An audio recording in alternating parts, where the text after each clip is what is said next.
Boxing Ego here. If you like this video, make sure you hit the like button and also subscribe to the channel and hit the bell icon on the top of your screen to get notified when the latest new content drops. Okay,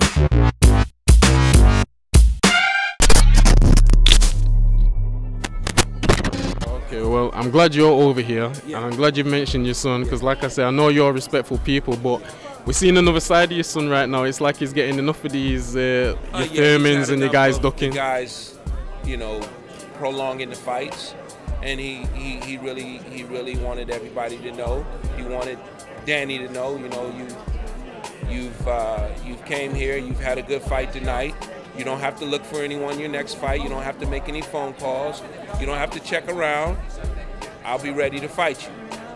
He wanted Keith to know I'm the #1 contender. I'm ranked #1 in the world. Take the fight. We don't have to wait. You don't have to look for an opponent. So both guys know it. They've been put on notice.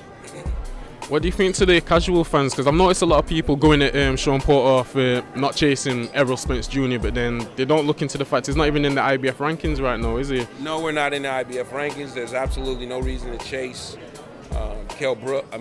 chase Errol Spence, because we're not even in the rankings. So if you're not in the rankings, there's nothing you can do about it. Absolutely nothing. You won't get the fight. Right now, Errol Spence has a mandatory against a guy from Las Vegas who just won a fight last week. So he's got to fight that guy. If we were to give up our position and go after the IBF title, I doubt we would get any higher in the rankings than maybe top 15 at this point. Why would we give up our #1 position to fight Keith Thurman? That makes absolutely when he's no got sense. 2 belts as well. Yeah, and that makes absolutely no sense. So you know, it's not anything that we were interested in. I mean, hell, for that matter, you want to push us to fight Errol Spence, we could be chasing after Kell Brook. Yeah, he's one of the only guys to beat him. Notice, Kell Brook has never been interested in rematching Shawn Porter. That's never been an interest. You know, he knows it, everybody knows it, they know it. There was never any interest in the rematch. So actually, after the fight, when we were dropped out of the top 25 of the IBF rankings, you know, that secured the fact that we would never get a chance to fight them. Well, as you say that, do you think that'd be something you're still interested in maybe one day? Oh, we'd be interested, but I mean, you know, when you look at the landscape of the 147-pound division, and that landscape being the top guys. It's looking very competitive. Thurmans, yeah, the Keith Thurmans, Shawn Porters, Danny Garcias, the Errol Spences, and now Bud Crawford moving to that division. There's absolutely no reason for us to look anywhere else but those guys. So, you know, fans have to understand.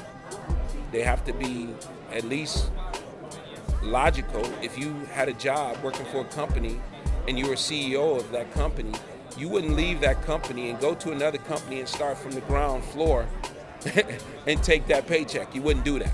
So, no, we're not going to change the direction that we are in. We're not going to give up our #1 position to go somewhere else because someone would love to see that fight, because we won't even get that fight. There's no way possible we could get that fight if we move to the IBF. I don't understand why people don't understand that, but that #1 mandatory, he just sue us. He just say, you guys want to fight him, give me $500,000. And we'd have to pay it. We're not gonna pay that. Why would we go somewhere else and pay someone to fight someone when we're gonna get paid to fight the guy we're supposed to fight? We fought 2 mandatories. Andre Berto, we beat him. Adrian Granados, we beat him. We're #1. Why would we go anywhere else? It's just because I guess fans think it sounds good, I guess. Well, just the last one before I let you go is, what is the situation? Now I know WBC have stepped in and kind of said this fight needs to happen, so how long do you think we've got to wait before we see the fight? I have no clue. You know, they said that about Danny Garcia last year, and Danny never took the fight, and they said that. But, you know, the way we look at it is our preparation has to continue, and whenever they decide whichever of those guys we're going to fight, we're going to take that fight. And who knows?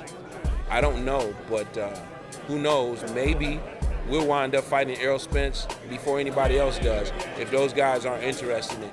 But we have every intention of Danny Garcia. We have every intention of Keith Thurman with the mandatory to fight Keith. We have every intention to fight Errol Spence and every intention to fight Bud Crawford. All great fighters, and they fight each other, they'll become great fighters themselves. So this is how you do it. Great fighters fight great fighters. They make each other better.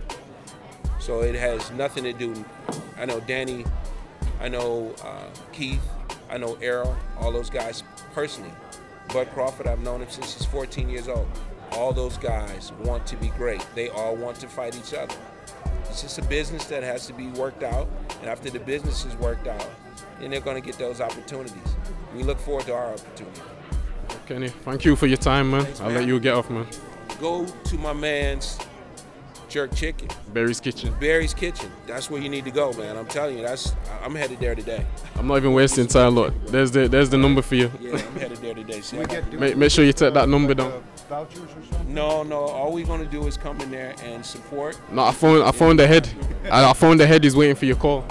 So you take that number down. Take that number. Put that number in your phone. I'm telling you, man, the food is tremendous. Yeah. Would you please? Thank you.